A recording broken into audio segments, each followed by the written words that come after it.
Maithili express की शानदार प्रस्तुति।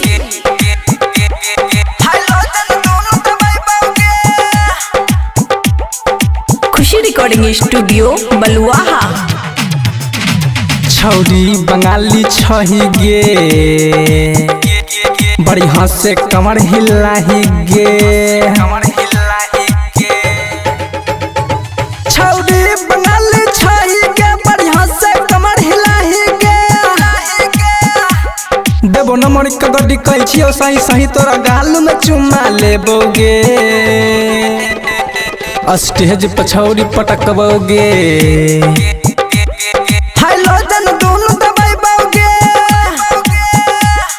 स्टेज पर छौरी पटकबोगे। हाइलोजन दोनों दबाइबोगे। डीजे गुड मधुबनी हाइलोजन दोनों दबाइबोगे।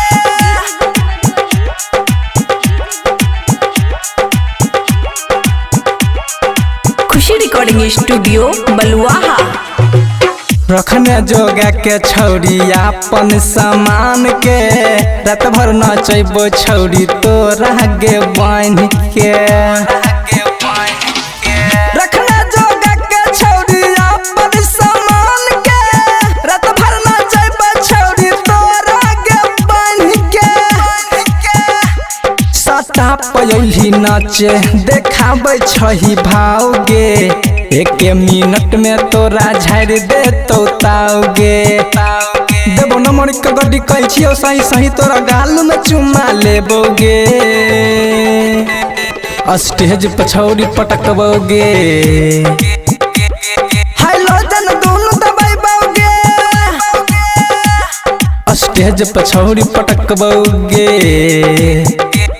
हाइलोजन दोनों दबाइबोगे।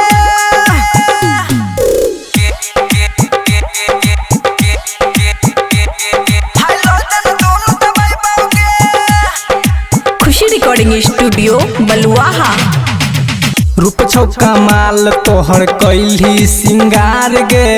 हमारा बनैले छौरी अपन भतार गे। रूप छौका माल तोहर कैली सिंगार गे। हमारा बनैले छौरी अपन भतार गे। अमरजीत के रखने छही छौरी तू अपना पास गे।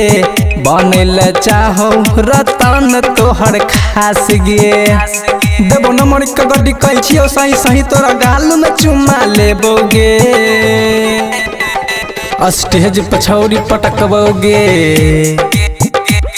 हाइलोजन दोनों दबाइबोगे। स्टेज पर छौरी पटकबोगे।